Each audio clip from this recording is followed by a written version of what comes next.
Well,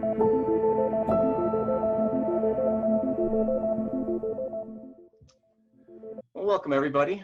Today I'm talking with Stephen Yu from Willow Data Strategy. Stephen, we've already been talking a little bit, but if you could just give a rundown of who you are and what you do, that would be great.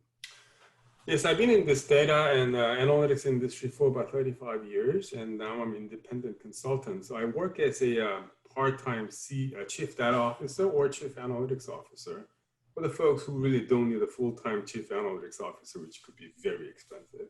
But we all have data, and you have need to monetize data assets. And I'm the kind of a person who look at the situation and say, hey, you want to make money with your data? This is your roadmap, depending on what you have and what you don't have, so that you can monetize your data assets fast. So I work as a coach and a mentor, if you will, for the folks who are doing the analytics and data play on your side. Or if you want to hire somebody, I'll find somebody who do that for you and manage them. So yes, I've been doing this for a long time. So I was a head of analytics for big companies for a long time. Now that I'm independent, so I have more freedom to do what I like to do and help out folks with the data and analytics challenges. Can you give me an example of what you mean by helping people out with, is there a size company that you typically work with, or? So here's what I found out over time is that it really doesn't matter about the size of the company. The big companies have their own analytics team anyway, and they still need coaching, by the way, and I'm doing a lot of those right now. But even the mid to small sized companies, there's no small problem. We all have the same aspiration, and we all have to make money and show results. And they all have mounds of data. It's like, even if you have only like 50,000 or 100,000 customers, you are in a position to milk those information so that you can create more multi-channel buyers, convert the one-time buyers into multi-buyers, increase the customer value. If they're about to leave your service, then you have to hold them back. If they indeed leave you, then you have to win them back too. All these things are based on data. And there are different kinds of techniques and things that you have to do to really get those things going on. So my role as a coach is that I look at the situation, I ask you, say, hey, what do you want to do? Because I have to know that. Is it about expanding your customer base? Is it about milking more customer value out of the existing customers, or locating potential loyal customers and treat them differently? What do you want to do? If I get that, then I look at your data assets. So, I browse the roadmap, right? This is how you clean the data. This is how you organize things. This is how you employ analytics to get to that point of where you have a very highly advanced marketing plan in terms of targeting and personalization. Yeah, we are here to talk about personalization, but in data plays really come down to that. Yeah, just because you have all this data and a contact list does not mean that you have to contact everybody. You have to be more selective, because as a recipients of such messages, we're all sick of too many emails and too many messages. And we're tired of it because, you know why? Most of them are not about us. It's about what they're trying to sell. But in this data environment, where you know a lot about a lot of people, you can figure out two things. One is, should I be talking to this person right now? And if so, do you know what to say? And that's what personalization is. So you cannot show the same offer, same picture, and same email to absolutely everybody, and hope to God that they say, oh yeah, that's interesting. No, we're in a place where you can figure out what you are, what they're all about. It's not about you, it's about them. Because I'll give you an analogy. You could take a group photo of any situation, and you give a group photo to everybody who was in that picture. You know what people do? They look at themselves first. Let me see how I look. Me is the most powerful motivation to do something. If they know that, oh, this guy, I'm used to some guitars in my background, say, oh, Stephen Yu is really a guitar enthusiast, and he plays electric versus classical versus whatever acoustic guitar. Now, you may not know that, but at least you got the concept called guitar. Well, then let's not talk about something else. Talk about what he would be interested in. Now, you get to the level where, if you look at Amazon and whatnot, they do some of those things. It's not like they're the best, because they think that I bought this mouse from Amazon, by the way. You know how many emails that I got for them to sell more mice to me? I'm thinking, how many mice do I really need? Maybe this is the last mouse that I'll ever buy for the next like 5 years until this one dies. The world is not controlled by the marketers anymore. Just because we happen to have some data with us and we have some idea that who they are, does not mean that we own that customer. The customers, in exchange for the information that they give us, they have the full control. Now, a lot of countries, by the way, Europe and Asia is more tough on this thing. They're giving the complete control of the data, the fate of the data, to the users now. That you cannot do this, you cannot do that. A lot of regulations, but even without the regulations, I'll say they have full control because they can always cut you out. You keep sending the same thing all the time. And I've seen guys who are apparel companies who are very reputable too. These guys send 14 emails per person per week, every week. Wow. And they were wondering, say, how come my click-through rate is going down? Well, because you are training, sir, for them to ignore your messages, because this is what happens. You have to be more selective. Then what people do, they have a full control of the situation now. I'm going to opt out. We all know how hard it is for you to get that information from either email address or address so they can talk to them. That's not for free. And you talk about a lot of marketing dollars going into the information like that. But if your own inability to target better and personalize better is leading to opt out and or non-responsiveness, what a loss. But if you stand out, and the way you stand out is that you have to make it about them, not you. Your goal is always, I'm a channel manager. I control this email channel. So I'm going to send more emails because I'm being rewarded by the number of successful email campaigns. If you're a creative director, how are you rewarded? You fulfill the needs for campaigns. It's not about how many people saw you and responded to you. It's about how many items that you created. The link is not all the way there, but we all have to work together, the data people, analytics people, creative people, technology people. We all have to work together so that the recipients of the information that you're about to send out is intrigued and interested and ultimately respond. What's the response? They click, browse, shop around, put things in a shopping basket. Ultimately, you check out. That's not the end of it. You check out and you do it again. Then you're becoming a loyal customer, multi-buyer. This journey inevitably requires data. And every step that I just described here, produce data every step along the way. And you cannot just throw those data away. And even this is a long answer for the small business conversation. There's no such thing as a small business anymore. The only thing that I ask for at this point, it's not about the science, it's about how much data that you have. And most importantly, do you have will to make a difference, to make your business better? Like you said, every little interaction is spawning off some type of data that you can use to segment or create more meaningful conversations. It reminds me of this conversation that I had with a local sushi chef, because I used to go to that sushi place, of course, before pandemic, quite often. And he was a very shy man. And one day he was curious in terms of what I do for a living. So I said, I do database marketing. In those days, by the way, some time ago, was before any terms like big data was invented. So I had to explain what I do. I asked the question, instead of answering the question, I said, okay, you own a sushi restaurant. You must have loyal customers. I think, I do. How do you maintain that knowledge? It's all in his head.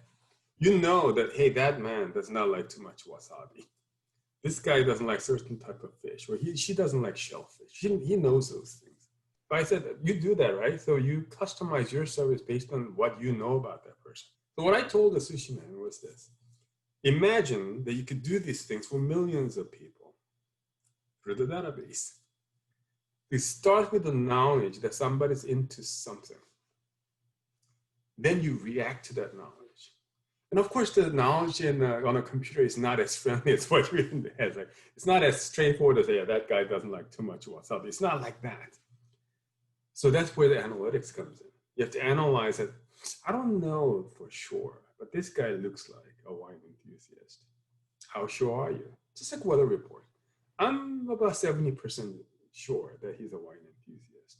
And my goal is that it doesn't stop there. Is that if you know that if somebody is 70% chance wine enthusiast, and you're selling cruise ship ticket, and we're talking about that example before this call, then instead of just saying the same thing, same offer, same everything, you show 2 glasses of really fine wine and a nice sunset on a cruise ship. You show that picture to that person. Because you know why? It's about them. It's not about you. If it's just about the cruise ship, you just show all the stacks of the cruise ship picture and call it a day. Of course, you can always use a nice cruise ship on a sunset, and you can use that. Yeah, it's fine. But what if somebody is not about the wine? Somebody's about, I'm more into like adventure-seeking behavior. I want to get on a paragliding or whatever. Or I have young children, so it's very important for me to have something to do with my young children. Well, I'm into shopping. So is there any shopping expedition during those stops? Yes, you're selling the same cruise ship ticket, but the way you talk about it is different now because you know more about them. If you don't know for sure, then you at least create probability of somebody being something. I don't know for sure that if he's a family man, but it's like 80% chance that he's a family man. And what is the likelihood of him being a wine enthusiast? 60%. Then you know that when you have one chance to talk about something, you know that I'm going to emphasize the family friendliness. But imagine there's a website or the text or the email or even the snail mail. You don't have to send the same picture or same content or same offer to everybody all the time. Because you know why? Because you know who they are. Or if you don't know, at least you know somebody's likely to do something or not likely to do something. You know that probability. You have to have the data to have some idea what people are about. But all the data are in a really bad, dirty, messed up shape. Or some data are great, but it's an expression of, yeah, he clicked this offer 4 times last month, or his income is this, or he has a number of children is that. It's just pieces of data. You have to put it together so that it becomes a form of a question that, what's the question? How likely is he to be an early adopter of technology? That's a question. Then you answer is, yeah, he's about 65% chance. That's analytics. You have to convert the data into the form of answers to questions. If you have that answer should be linked to the creative assets that you have. As that if somebody's an early adopter, are you going to show the same piece of technology or show them something different, something more cutting edge? Or the other way around. I am coming out with a new technology, and it's quite different from anything that we have seen before. So to whom should I send these offers first? So you can use it as a campaign planning so that you show this particular new product to a certain group of people, calling targeting. Then, of course, the fourth element is always display technology. Whether we call it a dynamic content when it comes to email or the website. Used an analogy before we started talking about creating a movie, and I almost wonder, if we're going to use that as an analogy, I would think the CMO is maybe the director. Movie producer. Yes. Okay. So I'm not a movie buff, so I don't know what everybody does. When you've seen this work successfully, who initiates it or who owns it? Who is the producer? I call them a champion. This is a sales term because when you sell something, I'm an outsider, you're an outsider. We always have to sell our services. And we always try to identify the buyer, the money back guy, the CFO, or somebody who pays for all these things. But there's always a champion with a vision. It could be a director, it could be the CMO. I don't care. Somebody with a vision who can see beyond just their channel, just their product, but beyond all these things. Somebody who would understand that, this is not about us. It's really about the customers who see these things. That person should be the champion. That champion should put together a task force, if you will, that, I need an expert in data and analytics. I need an expert in creative elements. Let's have them talk to each other. If we have that meeting before anything, if I say out loud in front of you, you're already thinking about different pictures and different creatives. Exactly. And there's no surprise when I just throw at the last minute, hey, these are, you know, a bunch of personas, and we have to have a different picture for all these things. And you go like, hey, I have 2 weeks left before the campaign starts. Why didn't we talk about it until now? So I say that the champion's role is not just the project manager, not just the guy who pays for these things. You gotta have a vision and a purpose. If you have the right purpose and understand the elements of these things, then he will bring, or she will bring the right team together up front. And I think that's the, if I have to take away one thing out of this conversation with you today, that'll be it. Let's be more proactive. We should talk about how we're gonna measure the success as well. Because you know why? Just because you show different pictures to some wine enthusiast or early adopter doesn't mean that you're gonna double the click-through rate. How are you gonna measure it? Because from the money-backed point of view, they go like, oh, I did all these new things and, you know, I expect a lot. Let's make some money from day one. It's bad for me, it's bad for you. Because the expectation is too high. I wanna be able to control that expectation, say that, hey, sir, this is all good, but it's not some magic one where you just do something different and you magically increase your sales by 50%. Such things don't happen. This is a game of probability. Over time, iteratively, will increase the response rate and overall. The effectiveness will go up, the loyalty will go up, people are less bored, opt-out rate will go down. Hey, it's not something that we just do it once and forget about it. If I'm talking to you, I want to talk to you, by the way, for a foreseeable time because it will never end just because we successfully finished back to school campaign. Right. There's Thanksgiving coming up. There's a Black Friday. There's Christmas coming up. And when your spring comes in, hey, everything that we did for Christmas is forgotten about. We have to do new season. In fact, ignoring what happened in Christmas because it will not happen again like that in the spring season. So this is a long route. So I going back to the champion thing. Every time I realized that, oh my God, all this work that we did on the data analytics side was not fulfilled, it's because of lack of planning, lack of communication, or misunderstanding, or what I call last mile execution. Because that's important too. Let's say you and I are on the same page and we did all these things together and they talk to each other to the system. But what if the marketing campaign guys don't care what we did? That has to happen too. So again, how do we trace back to the top guy? I don't care about the title, CMO, director, whatever, product manager, I don't care. We have to have a champion.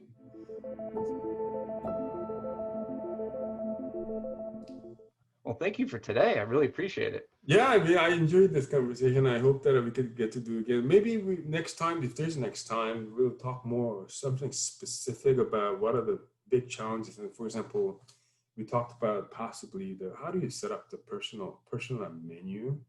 Yes. How do you know what to do first? And that's more tactical discussion, but something that is more, leg on the ground type of thing. We could talk about that if there's a next time. Excellent. I love that. So yeah, that's what we're going to talk about next time is the persona menu, because that was going to be another question, but I know we'd probably go for an hour plus just on that topic. That's right. Great. Well, have a nice fall day and have a nice day. I thank you for the invitation again. Oh, and thank you. Thank you so much for your time. Okay. Thank you.